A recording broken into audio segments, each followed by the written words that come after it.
La Sociedad Española de Radiodifusión presenta... Ser... ¡Viva la radio! Podcast. Siempre.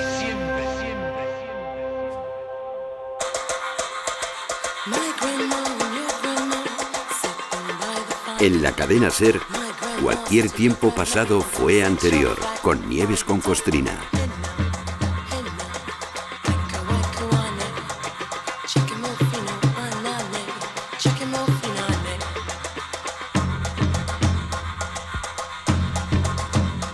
...8 de marzo de 1933... Teatro Infanta Beatriz, Madrid. Federico García Lorca tuvo que salir a saludar, no al final, sino ya en el segundo acto durante el estreno de Bodas de Sangre. En el patio de butacas, aún sin terminar la obra, se rompen las manos a aplaudir Miguel de Unamuno, Luis Cernuda, Manuel Aleixandre, Jacinto Benavente, Ortega y Gasset, los hermanos Álvarez Quintero, Jorge Guillén. Ese joven poeta, llegado hace un par de años de Nueva York, es un figura. Vaya dramón que se acaba de marcar. Cuenta él que se ha inspirado en una información periodística que leyó 5 años antes cuando estaba en la residencia de estudiantes. Un crimen real, sucedido en los campos de Níjar, en Almería. García Lorca le explica a todo el mundo que le impactó la noticia leída en julio de 1928 en el ABC y que desde entonces no se la había podido quitar de la cabeza. Ya, muy bien, pero no sé yo. Vamos a discutirlo.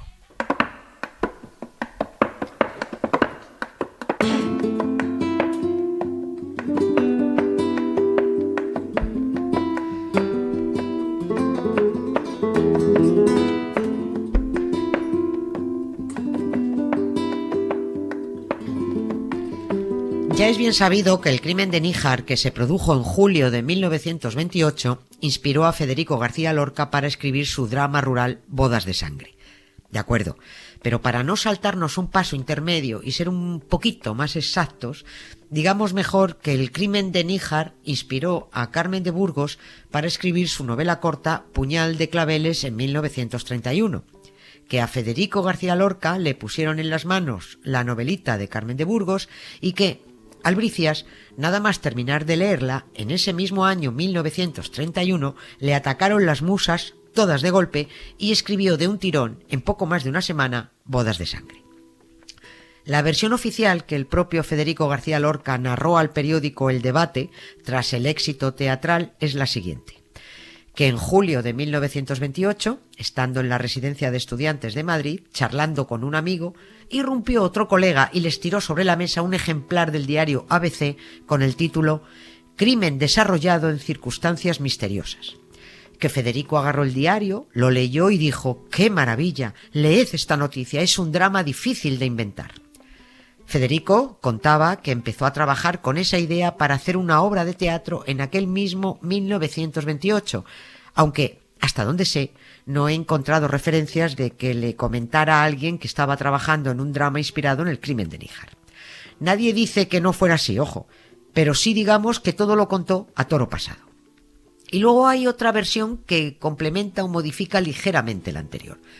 No es que desmienta su inspiración en la noticia del diario ABC, ni que contradiga que su cabecica granaína empezara a darle vueltas al asunto, pero el hermano de Federico, Francisco García Lorca, le contó a Ramón Gómez de la Serna que Bodas de Sangre lo escribió en poco más de una semana tras leer la novela corta de Carmen de Burgos, Puñal de claveles.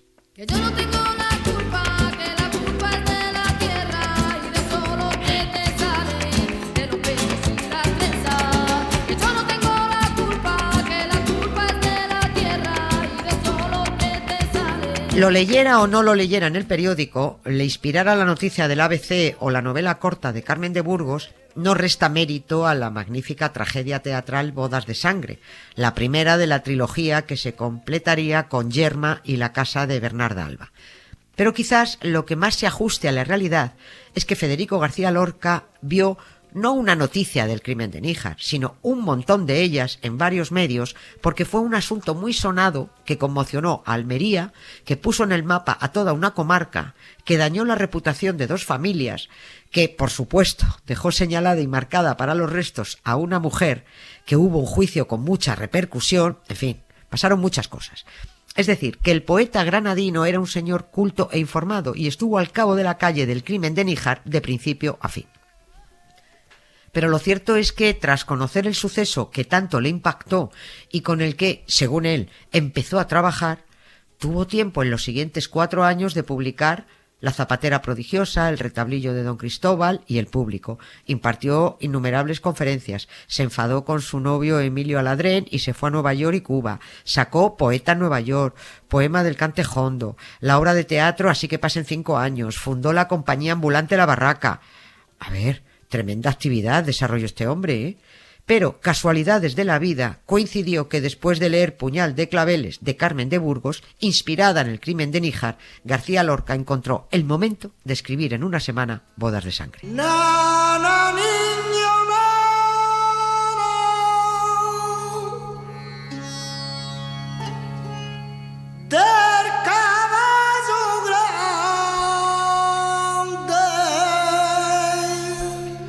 Todo el arranque de esta historia incumbe a la literatura, pero ahora vamos a los hechos.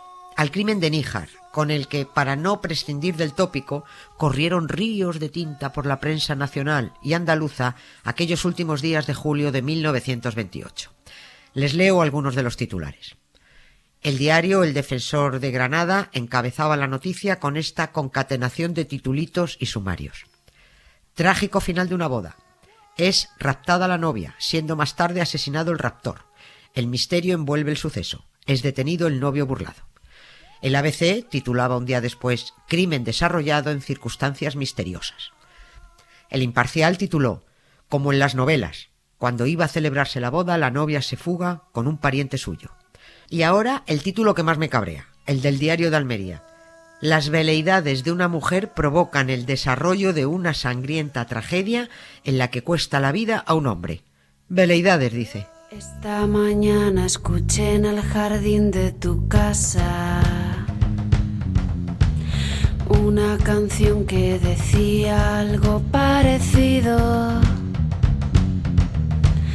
a lo que venía pensando. Mientras tú... El crimen de Níjar fue un suceso recreado, corregido y aumentado por la literatura. La historia arrancó al anochecer del 22 de julio. Francisca Cañadas Morales, una joven de 20 años que renqueaba de una pierna y por ello conocida como Paquita la Coja, y su primo Curro Montes Cañadas, de 34, huyen amparados en la oscuridad por el camino que une Rodalquilar y Fernán Pérez, 2 pedanías del municipio almeriense de Níjar. Se trata de una fuga en toda regla, lo que por entonces se llamaba llevarse a la novia, un rapto, porque bastaba con una noche de concubinato, a veces solo de presunto amancebamiento, para dar por hecho que ya no había más remedio que casarse. A Paquita la Coja, hija del capataz del Cortijo del Fraile, le gustaba su primo Curro, no el novio que le impusieron, Casimiro Pérez, un jornalero de 29 años con el que debía casarse a las 3 de la madrugada en la iglesia de otra pedanía cercana llamada Fernán Pérez. Esas horas para celebrar una boda nos parecen ahora intempestivas, pero antes es que era lo normal, porque no estaban las cosas por aquel entonces para perder jornadas de trabajo en fiestas y bodas. La gente se reunía antes de la boda, se les entretenía con unos cuantos garbanzos torraos, unos aperitivillos y unos vinos peleones, se iban todos a la iglesia, se celebraba el matrimonio y luego cada mochuelo a su olivo. El plan era el siguiente. En un lugar conocido como el Cortijo del Fraile, aislado en esos agrestes campos de Níjar que retrató también Juan Goytisolo, entre pitas y pitacos y muy cerca de las minas de Rodalquilar, se fueron reuniendo los invitados y los parientes que luego formarían el cortejo en carros, carretas y caballerías camino de la pequeña iglesia de Fernán Pérez, a unos 7 kilómetros de la Cortijada. Seguramente a muchos oyentes les suena la zona porque todo lo que referimos está en lo que hoy es el Parque Natural Cabo de Gata, Níjar. Found myself today singing out loud your name. You said I'm crazy.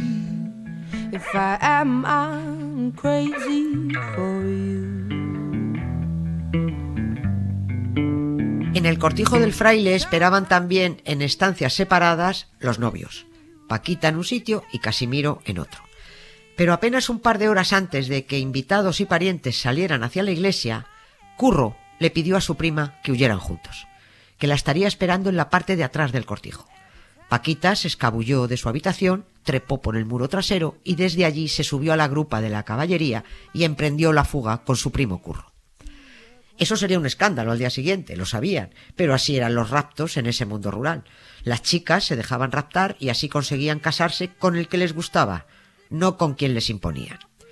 Se aceptaba la bronca y la vergüenza que vendrían después, sobre todo para ellas, pero también las familias aceptaban que si una pareja había pasado una noche fuera, ya tenían que casarse sin más remedio, porque vete tú a saber si el ajuntamiento de esa noche traería consecuencias a las que cambiarle los pañales. Abroncados, avergonzados, vale, pero se solían salir con la suya. Pero Curro y Paquita no planificaron bien la fuga. La precipitación de la huida y la falta de previsión llevó a que la pareja eligiera el camino equivocado, por donde aún se dirigían al cortijo los invitados más rezagados. Cuando los amantes apenas habían recorrido unos 5 o 6 kilómetros, cerca de la barriada de los Martínez, se produjo un fatal encuentro. Carmen, hermana de la novia, y su marido, José, hermano a su vez del novio que, aún no lo sabía, pero estaba siendo abandonado, se cruzaron con Paquita y Curro, y no tardaron en percatarse de lo que estaba ocurriendo. Se estaban fugando, y los parientes no estaban dispuestos a permitir una mancha en la familia, ni a vivir señalados en la comarca de Níjar, una tierra dura e implacable con los amores prohibidos. Dark night. It's a dark night. Dark night. Carmen se abalanzó sobre su hermana Paquita e intentó estrangularla. Casi lo consiguió, pero solo la dejó inconsciente. José, el hermano del novio oficial, fue más expeditivo. Retumbaron 3 disparos en mitad de la noche. Curro Montes cayó muerto. Paquita la Coja, agazapada y herida, medio asfixiada, se arrastró y se escondió detrás de un palmito en la vera del camino. A la pareja la dieron por muerta y los asesinos llegaron al cortijo del fraile, disimularon como pudieron y se hicieron los desentendidos. El tiempo se echaba encima. Los invitados y parientes esperaban arrancar el cortejo nupcial hacia la iglesia de Fernán Pérez, pero aquello no arrancaba. Estaba claro que algo había ocurrido. La novia no estaba. Su primo carnal también había desaparecido. Casimiro, el novio, permanecía solo en un cuarto del cortijo, hasta que uno de los parientes, precisamente el hermano de Curro, el fugado, salió al camino y lo encontró muerto. Detrás del palmito, aterrorizada y escondida, estaba Paquita la Coja. No contó qué había pasado. No señaló a su hermana y a su cuñado como los culpables, porque ahora, a la vergüenza de la fuga y a la boda frustrada, había que sumar un delito de asesinato. El primer detenido por aquel crimen fue Casimiro, el novio abandonado, puesto que era el sospechoso más evidente. Al fin y al cabo, todo apuntaba a un crimen pasional, que se decía, y Casimiro era el más directamente perjudicado. Encima, el novio había estado aislado y solo en una habitación del cortijo porque tenía dolor de cabeza, así que bien podría haber perseguido a los fugados, haber matado a Curro, intentado estrangular a Paquita, volver disimuladamente al cortijo y encerrarse de nuevo en su habitación. Ahora, ya le vale al asesino, que les recuerdo era hermano del novio, haber permitido que detuvieran a Casimiro. José se deshizo del arma y se benefició del pacto de silencio de quienes conocían la verdad de lo ocurrido.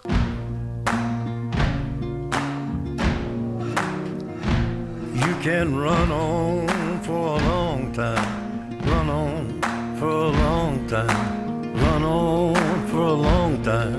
Sooner or later gotta cut you down, sooner or later gotta cut you down. De ahí que los primeros titulares que saltaron a la prensa nacional y regional incluyeran la palabra misterioso para referirse al suceso, y que cuando se fueron conociendo los detalles, las siguientes noticias ya se encabezaran con títulos como «Se aclara el misterio del crimen de la Cortijada de Níjar». ¿Quién se llevó la peor parte en toda esta historia? Evidentemente Curro, el asesinado, pero a la que prácticamente mataron en vida fue a Paquita. Ella fue la víctima, criminalizada por la prensa, por los vecinos, por la familia.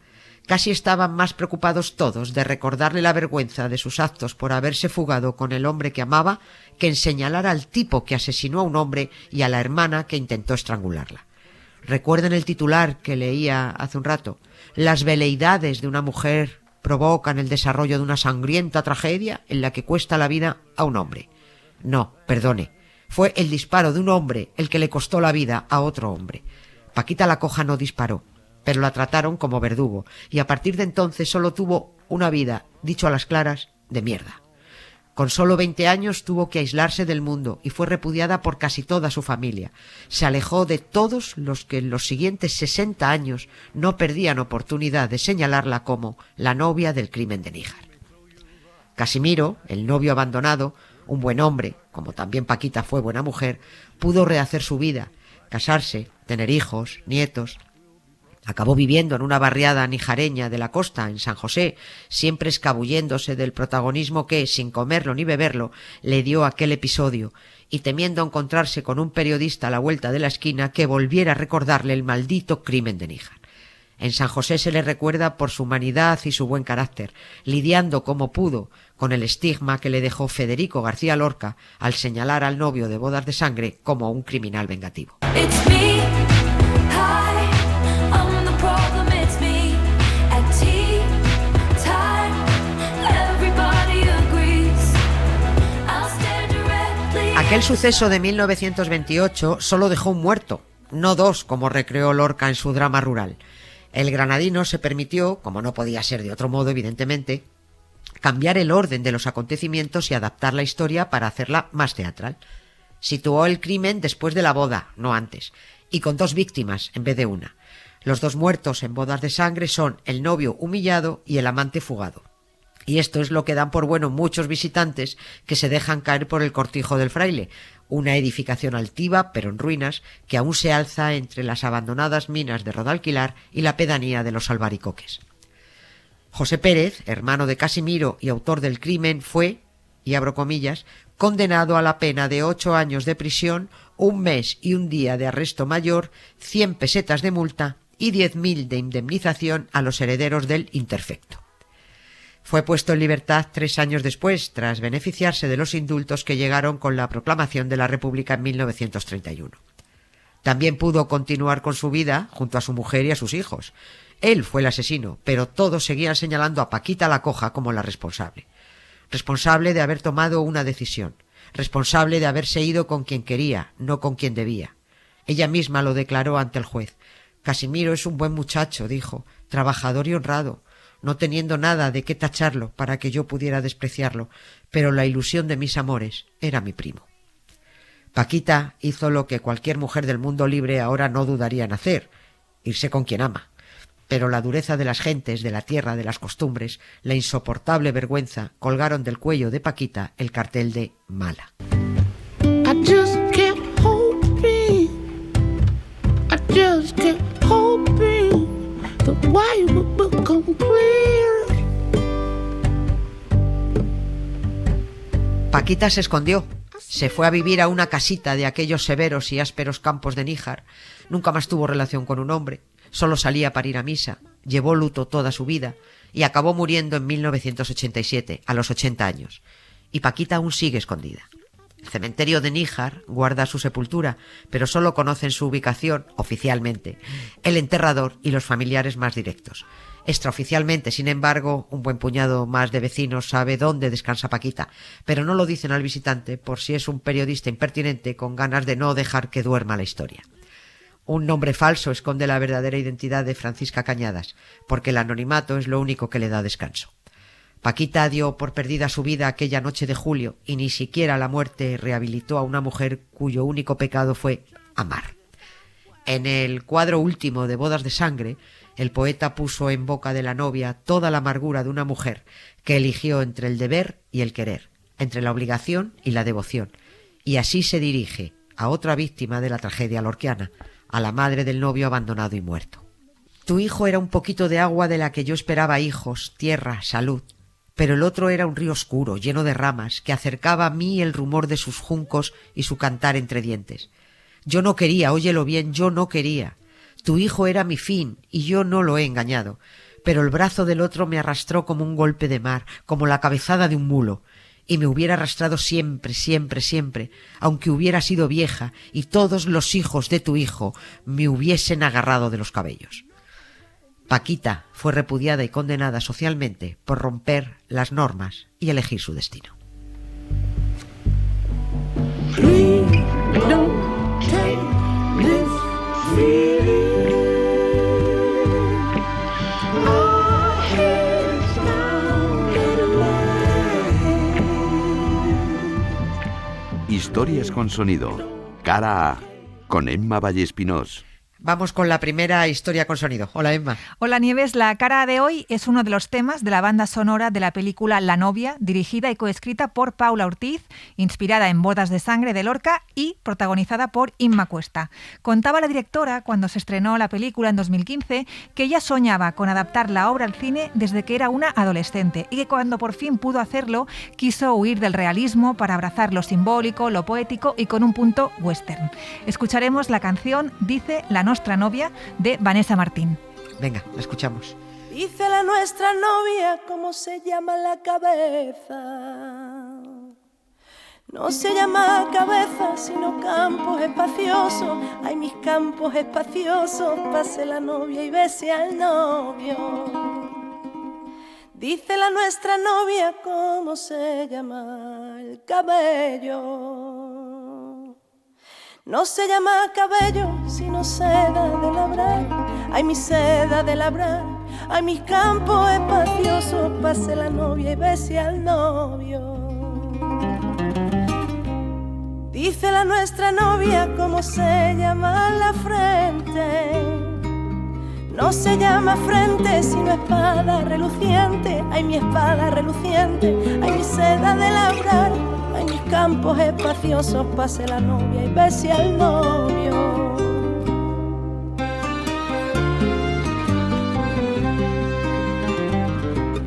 Dice la nuestra novia cómo se llaman las cejas. No se llaman cejas sino cintas del telar. Ay, mis cintas del telar. Ay, mi espada reluciente. Ay, mi seda de labrar. Ay, mis campos espaciosos, pase la novia y bese al novio. Dice la nuestra novia cómo se llaman los ojos. Contarte el arte. Ana Valtierra.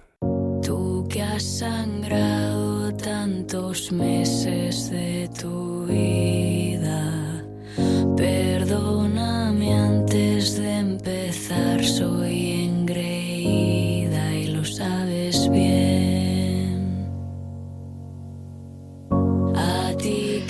Ana Valtierra, doctora en Historia del Arte, seguro que saca punta artística y nos descubre algo que tiene que ver con el crimen de Níjar y las bodas de sangre que inspiró. Hola, Ana. Hola, Nieves, ni lo dudes, por supuesto. En el arte también hay muchas bodas trágicas o muchas bodas de sangre. Matrimonios indeseados y concertados que pasaron a la historia y, por supuesto, a la pintura, como grandes dramas que hacen que al mirarlos se nos encoja el corazón. Y es que en España, desgraciadamente, hubo muchas mujeres que se usaron como moneda de cambio en matrimonios de conveniencia. Algunas de ellas se rebelaron y la cosa terminó pues así regulinchi. Y sí, por regulinchi me refiero a con sangre, con mucha sangre. Estoy pensando en una preciosa pintura que está en el Museo del Prado del pintor del siglo XIX, Antonio Muñoz de Gren, y que relata el inicio de uno de estos dramas. Se llama, fíjate qué significativo título, Antes de la boda, y es un maravilloso estudio de una de estas novias a las que quisieron casar a la fuerza. Está vestida con un lujoso traje nupcial y su rostro, mirando hacia abajo y expresando el desconsuelo, ya nos está hablando de la poca ilusión que esta boda pues le hacía. ¿No? Y esta pintura habla, como en el caso de Paquita, la novia del crimen de Níjar, ¿de alguna novia de verdad? Bueno, aquí medio sí, medio no. De Gren pinta a Isabel de Segura, más conocida como la amante de Teruel, famosísima, claro. Era la hija, como bien sabes, de un importante juez. La historia de esta desdichada novia, que se remonta al siglo XIII, nos ha llegado por documentación notarial del siglo XVII, es decir, unos notarios turolenses del siglo XVII recogieron los hechos trágicos acontecidos en 1217, que eran medio ciertos, medio leyendas, medio ir sumando el boca a boca, y nos narran cómo cuando Isabel tenía 20 años se casó y murió pues casi seguido, ¿no? ¿Por qué? Pues porque Isabel estaba enamorada de su vecino Juan Martínez de Marcilla, que era el segundón... ¿El del café? El de... Perdón. Pues a lo mejor, lo que pasa es que el café no había llegado todavía, a lo mejor estaban ahí. Bueno, era el segundón de la familia, ¿vale? Ella era hija única, así que, bueno, pues su padre lo que aspiraba era a colocarla bien. Y esta boda con un segundón sin dinero y sin café era impensable para este señor juez, ¿no? Juan quiso conseguir dinero para casarse con ella y pidió un plazo de 5 años para ir a la guerra y hacer fortuna. Durante esos 5 años ella le esperaría, ¿no? Y según toda esta historia no se casaría con nadie. Claro, aquí empieza el drama porque el plazo terminó, ella terminó cediendo a la presión de su padre, que como un martillo pilón insistía y venga, que te cases con un señor de dinero, y que a ella le importaba un pimiento. De ahí la cara de desolación que tiene la pintura de Degren, de la que estamos hablando. Parece que va camino del matadero más que de su propia boda. Sí. Aparte de haberse equivocado porque era un empresario cafetero importante. No haber visto, no tenía visión de negocios. Pero es que encima, es que en esta boda murió hasta el apuntador prácticamente. Sí, así es. O sea, es una buena boda de sangre. El enamorado de Isabel volvió, efectivamente, pero ella estaba ya casada. Él le pidió un beso, ella se negó porque estaba casada y él cayó muerto a sus pies, otro novio muerto por una boda impuesta, como la que has contado ya. Y bueno, en el funeral Isabel le dio un beso, el beso ese que le negó en vida, le da el beso al cadáver y de la impresión cayó muerto también a los pies de su difunto amado, ¿no? Esta boda entonces termina con la muerte de 2 amantes, sangre por partida doble. Bueno, Degren en esta pintura está anticipando este desenlace, mostrando el rostro de resignación y de desesperación de Isabel, ya vestida de novia, y más adelante haré una pintura con la muerte en sí misma, que también está en el Museo del Prado. Y este entorno de esta pintura de antes de la boda, que recrea este artista, no puede ser más precioso. Ella lleva un vestido con reflejos nacarados, una rosa en el pecho de adorno, un collar de cuentas, un velo sobre la cabeza. Está sentada en la soledad de una estancia, con las paredes cubiertas con tapices, junto a una mesa sobre la que puede verse un cofre pues, con joyas y una copa de rosas. Es absolutamente maravilloso, ¿no? Este óleo es Nieves un primer plano de la novia, como si le hubiera puesto el zoom con la cámara en ese momento íntimo y desolador antes de la boda. Degren solo la pinta a ella y desdibuja todo alrededor, desenfoca y consigue así transmitirnos la soledad y el dolor que está sintiendo la desdichada muchacha obligada a casarse pues, con alguien que no quiere. Sí, esto de las bodas por conveniencia ha sido un continuo en la historia y en el arte. Pero yo creo que pues, tú sabrás más de esto, pero en todas las clases sociales, ¿no? Pues sí, me temo que es muy cierto y España no ha sido ajena a este fenómeno. La pintura lo refleja de manera continua. Hay una obra, Nieves, muy significativa a este respecto para ver cómo daba igual la clase social, y es el cartón para tapiz de Francisco de Goya titulado pues, La boda, también en el Museo del Prado. Goya, fíjate, porque ya sabes que Goya es especialmente punzante siempre, lo que hace es pinta una boda de conveniencia. Todos los invitados están debajo de un arco o un puente de piedra y en el centro de este cartón para tapiz están los novios, pero Nieves con una peculiaridad. Ella es guapísima, va súper arreglada y parece, eso sí, un fantasma, un caminante blanco. Su rostro está absolutamente lívido, ¿no? O sea, es como un zombi, ¿no? Que va camino igualmente del matadero, ¿no? Sí. Y el novio que está al lado es feo, pero feo, es rematadamente feo. Goya ha hecho ahí le ha dibujado de una manera terriblemente grotesca, le ha caricaturizado, lo ha exagerado todo. O sea, es complicado que haya alguien parecido a este señor, ¿no? Con lo cual el contraste se acentúa. Detrás de los novios, fíjate que está el padre de ella, con una casaca de color pistacho, pero si nos fijamos en la casaca del padre de ella, está raída, está desgastada. Nos está diciendo Goya, sí, este señor es pobre. Es decir, la familia de la novia es pobre y el padre la ha casado con ese horror de señor solo para que le dé dinero a la familia. ¿Que le ha vendido al peso? Vamos, Nieves, lo que se ha hecho durante muchos años, efectivamente. Alrededor hay niños correteando con la ropa hecha harapos, el cura que sonríe como si hubiera hecho un buen trabajo con esta boda, y como si esto fuera gracioso, ¿no? Y al fondo un joven que quizás sea el pretendiente rechazado, un poco como la historia de Paquita, por no tener dinero. Como ves, el tema de las bodas de conveniencia, que terminan incluso en sangre, fue relativamente habitual en el arte, sobre todo porque los ilustrados comenzaron a denunciar estas prácticas. De hecho, el mismo tema aparece también en la literatura, en la famosa comedia de Leandro Fernández de Moratín, El sí de las niñas. Por tanto, este tapiz de Goya estaba destinado, ¿no?, a divertir, a criticar, ¿no? Pero es curioso porque fue un encargo cuyo destino era la decoración del muro principal del despacho de Carlos IV en San Lorenzo del Escorial, donde quería ponerse, y abro comillas, asuntos de cosas campestres y jocosas. Cierro comillas. ¿Has visto Qué la jocoso. gracia, no? Carlos jocoso, IV, qué sí, gracioso, sí. ¿no? El Bueno, lelo. Qué gracia, efectivamente, ¿no? Campestre, nivel de esta pintura, sí es, bueno, claro, sí, es una boda campestre. Pero jocoso, que una muchacha le obligan a casarse por dinero con un señor, pues, hombre, gracioso, lo que se dice gracioso no es. Y si no, miren la cara a la novia de Goya o a la de Degren, que decíamos antes, ¿no?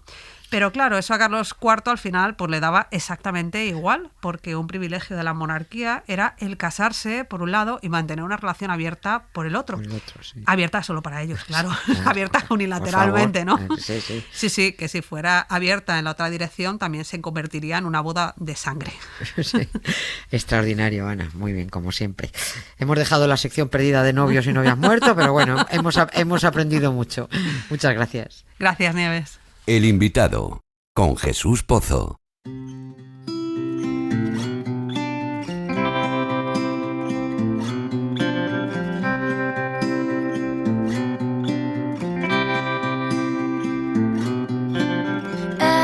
la hora crepuscular,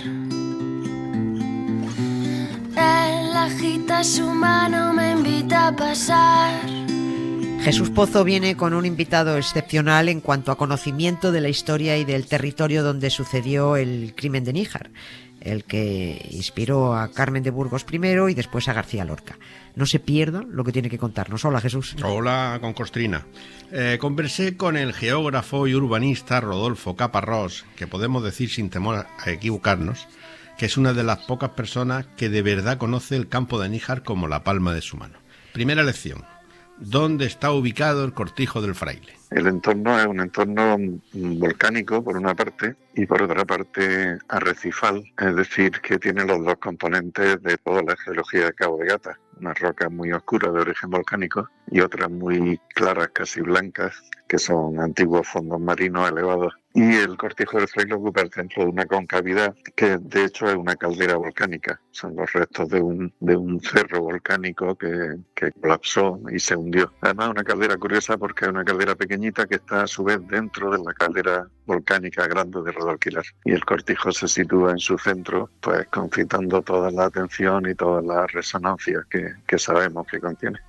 Y en esa caldera volcánica ya había un cortijo de los frailes dominicos en el siglo XVIII. De hecho, en el catastro del Marqués de la Ensenada en el siglo XVIII aparece clarísimamente escrito el cortijo de los frailes dominicos con un pequeño olivar al lado. Lo que pasa es que no podemos confundir el cortijo de los dominicos con lo que vemos ahora. Medía aproximadamente 100 metros cuadrados. Es decir, toda la traza del cortijo actual, que es una traza de cortijo ilustrado, proyectual, burgués, muy distinto al resto de los cortijos del campo de Níjar. Cabe atribuirlo a la propiedad de los Acosta, que mediante distintas desamortizaciones se hicieron con la propiedad de la finca y del propio cortijo, que lo construyeron ellos, es decir, la ermita, la capilla, la antigua cripta, cementerio y todas las dependencias productivas, representativas y funcionales del cortijo obedecen a un plan de construcción de hacienda burguesa del siglo XIX. Y hablamos de una zona repleta de toponimia, con el nombre de fraile o frailes, todos son frailes. Sí, pero atenta a lo que dice Rodolfo Caparrós, porque no tiene nada que ver con lo que te puedas imaginar. Todos esos topónimos tienen que ver con los frailes veedores, que eran los encargados de transportar y administrar los rebaños de la mesta del Reino de Granada, cuando se desplazaban a pasar el invierno en las llanuras costeras desde el siglo XVI al XVIII, de la provincia de Almería, en el campo de Alía, en el campo de Níjar, lo que se conocían como invernaderos, la zona donde el ganado pasaba el invierno, o donde se convertía de transhumante en estante. Por eso todas esas zonas se conocían también como estancias. Entonces, todos los topónimos del Cerro del Fraile, la Boca de los Frailes, el Pozo de los Frailes, Cortijo de la Vedora, la Majada de las Vacas, la Loma del Bobar, hacen referencia a esos rebaños de ganado, en gran parte vacuno, que se trasladaba desde las sierras altas del Reino de Granada. De hecho, sobre la denominación del Cortijo del Fraile está todavía por esclarecer, pero no es descartable una hipótesis de que eso ya se llamara del Fraile antes de que llegaran los dominicos. Es decir, la majada concejil del Fraile, que es un equipamiento pecuario al servicio de esas rutas transhumantes que se inauguran en el siglo XVI, ya se llamaba así. Y ahora son otros invernaderos los que están acosando a la zona protegida por el Parque Natural. Así es, con Costrina. Pero lo que no están muy protegidos precisamente son el Cortijo del Fraile y el de la Unión, el de la familia de Carmen de Burgos. Así lo cuenta Rodolfo Caparrós. Todo es prácticamente desaparecido.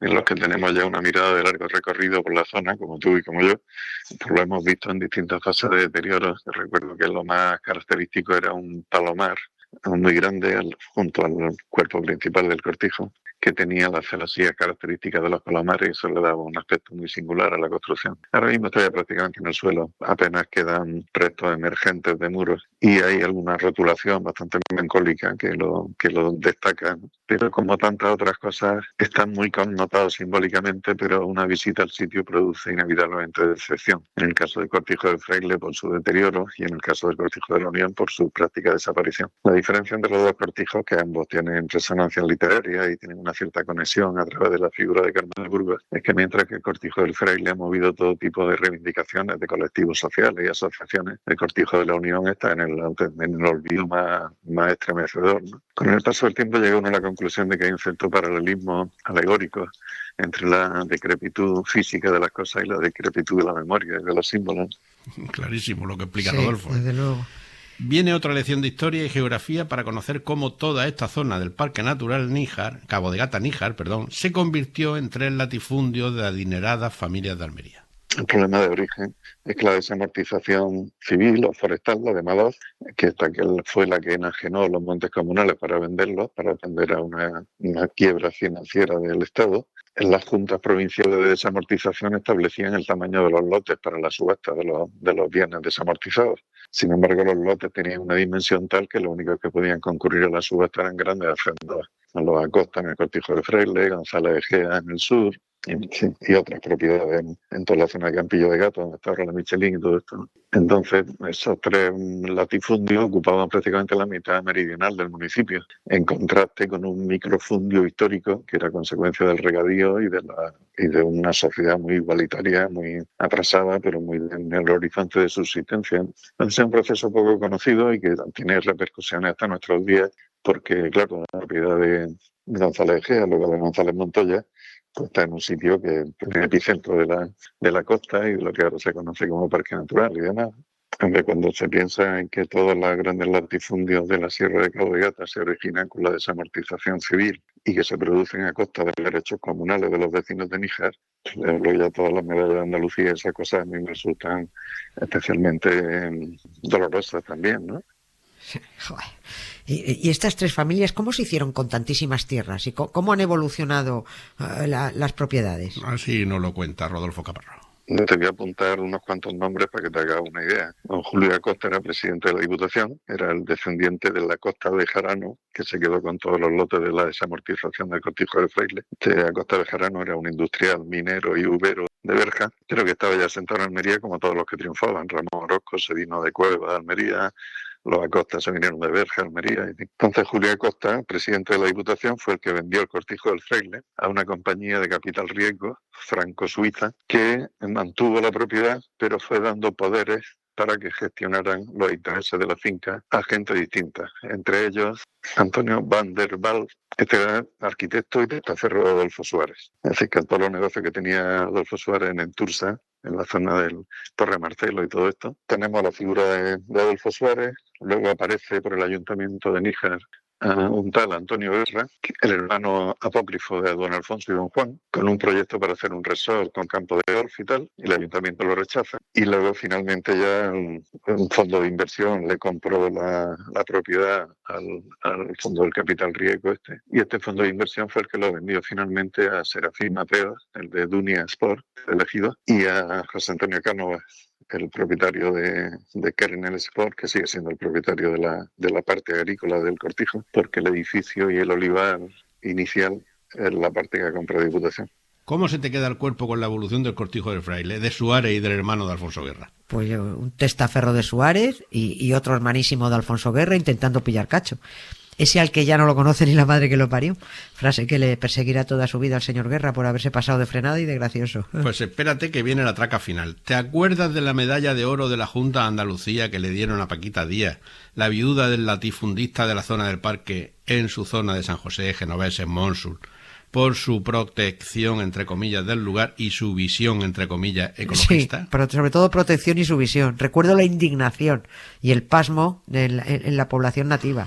y la pifia de la Junta de Andalucía con el PSOE. Pues vamos a volver a escuchar a Rodolfo Caparrós. Bueno, yo he tenido sobre mi mesa de urbanismo del Ayuntamiento de Níjar una propuesta de urbanización en Genovese y Monsul que presentaba un grupo hotelero balear junto con los propietarios de la finca. O sea que por ganas de ellos, al menos a mí me consta que no quedó. Otra cosa que eso no tuvo recorrido porque ya había suficiente reserva en aquella época sobre urbanizaciones muy grandes en esta zona.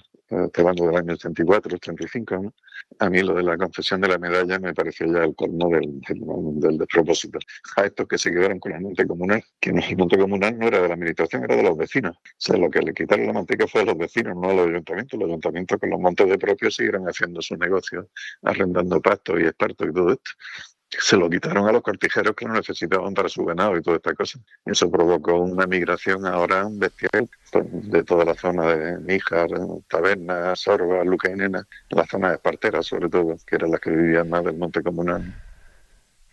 Una vez más, los villanos convertidos en héroes, ¿eh? A ver si le dieron la medalla a doña Paquita por ser una espabilada para los negocios y que ahora cobren 5 euros por coche para entrar a las playas de Genoveses y Monsul, ¿eh? Además de contribuir a colapsar los accesos, claro. Sí, lo cobra su familia. Bueno, pues igual. Vamos terminando y regresamos a Rodalquilar para que nuestro geógrafo Caparrós nos explique el origen y la existencia de las minas de oro tan famosas de Almería. Y la minería ya grande, digamos, industrial, que deja traza en el mapa, en la sierra de Cabo de Gata empieza con los alumbres de Rodalquilar en el siglo XVI, justo al lado donde está ahora la Torre de los Alumbres, ¿no? Esa fue una primera minería, además en un contexto internacional en la que Rodalquilar estaba en el mapa.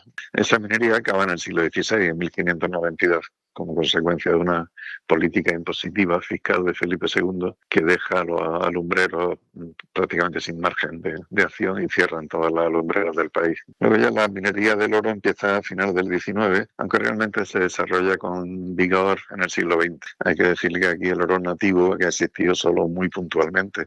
En general lo que se sacaba de las minas era cuarzo porque se sabía que contenía oro y para extraerlo del cuarzo se necesitaba una instalación metalúrgica, una planta como las que ha habido en los alquilares, la planta Dora, la planta Denver. Entonces, como recurso didáctico, insisto mucho en que la minería, entendiendo minería como extracción, no era de oro sino de cuarzo y que el oro era un producto metalúrgico, un producto industrial que se hacía en una planta, ¿no? Magnífico recorrido por los campos de Níjar y por los trapicheos de los Suárez, de los Guerra y de los González Montoya, de prestigio inventado y blanqueado por el PSOE de Andalucía en aquellos años.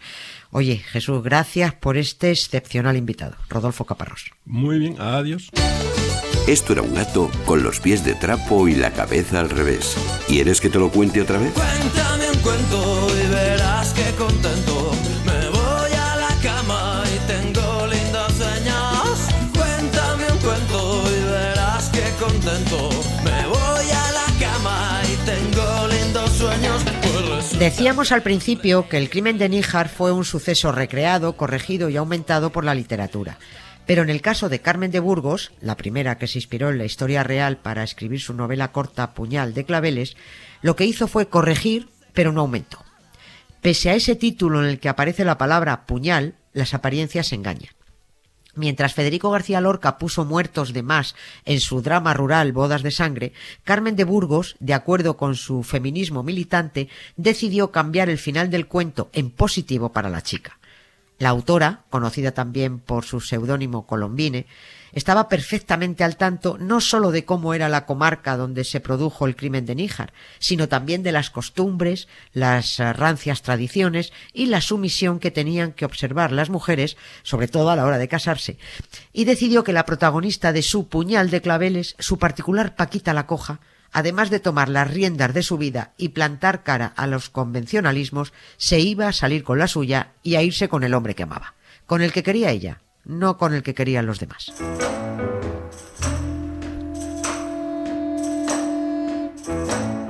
I can wash out 44 pairs of socks and have them hanging out on the line. I can start and iron 2 dozen shirts before you can count from 1 to 9. Carmen de Burgos era almeriense, periodista, conferenciante, traductora, biógrafa, feminista, ensayista, activista y narradora. Una escritora prolífica a más no poder, que no callaba ni debajo del agua, y por supuesto silenciada y desconocida por la mayoría hasta hace poco más de una década o década y pico, porque tanto su nombre como todas sus obras fueron incluidas por orden del dictador Franco en la lista de autores prohibidos. Visto con la distancia del tiempo, fue hasta un honor, porque el nombre de Carmen de Burgos fue prohibido junto con el de Emilio Zola, Voltaire, Rousseau o Charles Darwin. Todos los libros de Carmen de Burgos desaparecieron de las librerías y las bibliotecas. Por eso casi nadie había oído hablar de ella. Y por eso mismo, hasta el año 2011, no se bautizó el Paseo Marítimo de Almería con su nombre. Ni siquiera en la ciudad en la que nació la conocían más de 4 gatos, así que mucho menos iban a saber que ella fue la primera en escribir una obra inspirada en el crimen de Níjar. Encima, Carmen de Burgos se crió en un cortijo del valle de Rodalquilar, el de la Unión, ya nos ha hablado Rodolfo Caparrós de él, justo al ladito de donde se produjo el suceso. Conocía la tierra y a sus gentes al dedillo, y sabía perfectamente lo que suponía para una mujer saltarse la norma o intentar saltársela. Por eso Colombine moldeó a su gusto a Paquita la Coja, y al menos en su relato permitió que la chica fuera feliz. Federico García Lorca puede que también tuviera una ligera idea, pero muy ligera, si es que la tuvo, de cómo eran aquellos campos de Níjar, porque vivió un ratito en Almería junto a su profesor particular y tutor, Antonio Rodríguez Espinosa. 8 años tenía Fede, pero vaya por Dios, a los 6 meses de estar en Almería pilló una infección bucal y al muchachillo lo mandaron de vuelta a Granada. Tierras duras y empobrecidas las almerienses, nada que ver con su exquisita y fértil huerta de San Vicente en Granada. I went up to the mountain because you asked me to. Up over the clouds. Carmen de Burgos llamó Pura a su protagonista, José al hombre que la raptó, y el cortijo del fraile lo convirtió en el cortijo del monje. Y bien que conocía a Colombine esa cortijada que, pese a estar hoy en ruinas, deja ver unas grandes cochiqueras perfectamente alineadas, el gran aljibe, las numerosas dependencias ordenadas en torno al inmenso patio, una gran capilla y hasta una cripta privada. Enseguida se deduce que era la más rica de la comarca en 1928. Colombine no tuvo que imaginar la cortijada, por eso en Puñal de Claveles la describe con exactitud. Eran tristes los alrededores del cortijo del monje, cortijo de secano en medio del despoblado, entre los cerros chatos y pelados, sin más flora que la leña, la palma y las atochas. Las atochas, ya saben, es el esparto. Tampoco tuvo que imaginar cómo se apañaban las bodas en esa comarca, porque lo vio y lo vivió. Casarse a los 20 años, como le iba a ocurrir a Paquita la Coja en la realidad, y como también le iba a suceder a Pura en Puñal de Claveles, ya era ir muy tarde, porque allí las casaban a los 15 o a los 16. A partir de ahí se corría el riesgo de quedar solo para vestir imágenes, como se decía. Por eso Paquita y Pura, las dos de 20 años, no tienen más remedio que aceptar la presión de las familias. Carmen de Burgos, en su relato, muestra las enraizadas tradiciones que, por supuesto, acogotan a la mujer y nos va conduciendo a que nos rebelemos contra ellas a la vez que lo hace Pura. Déjame que descanse un rato al sol. Déjame vivir con alegría. Si es pescado, bastante para hoy. Mañana será otro día. No faltará un caracol.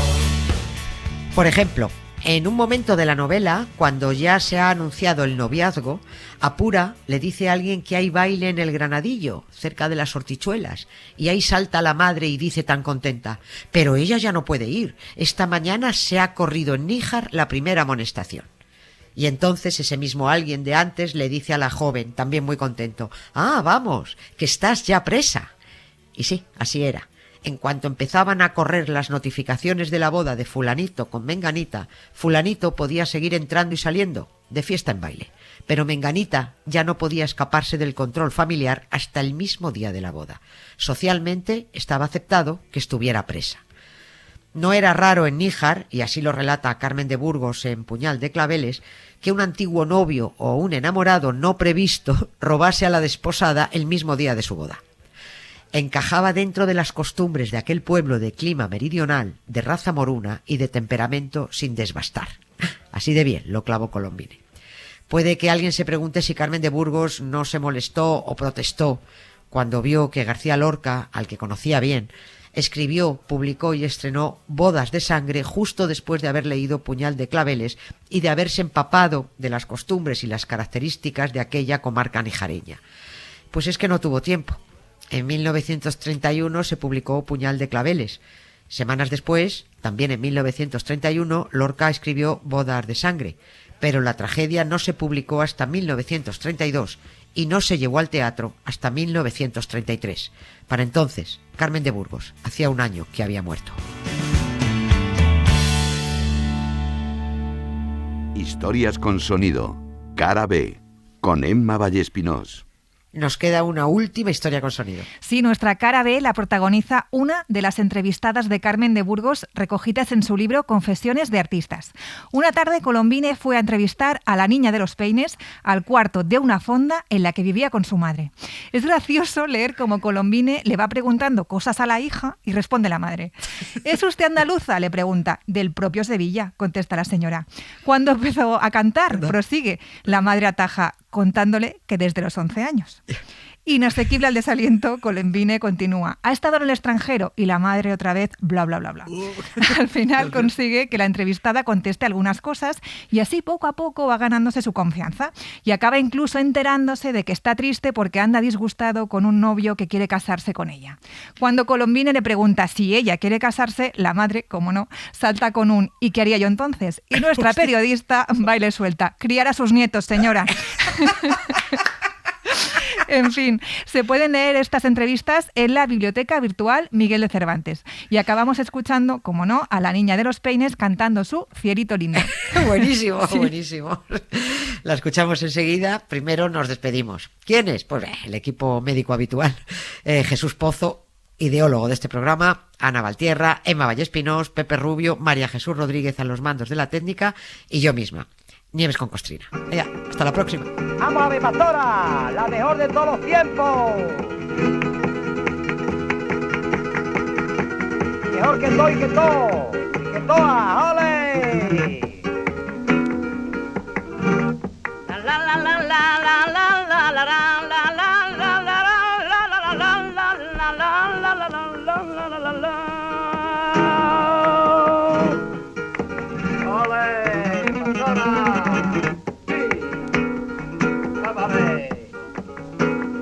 De 100 dificultades, cielito lindo que el amor tiene. Tengo yo ya vencía, cielito lindo, 99. Ay, ya, me falta una y esa pienso de vencerla, cielito lindo, con la fortuna. Ay, ya, me falta una y esa pienso vencerla, cielito lindo, con la fortuna. ¡Ole, la cantora buena! Si alguna duda tiene, cielito lindo, de mi pasión, toma un cuchillo y abre, cielito lindo, mi corazón. Ay, ya. Suscríbete a Cualquier tiempo pasado fue anterior. Todos los episodios y contenidos adicionales en la app de Cadena Ser y en nuestros canales de Apple Podcast, Spotify, iVoox, Google Podcast y YouTube. Cadena Ser. La radio.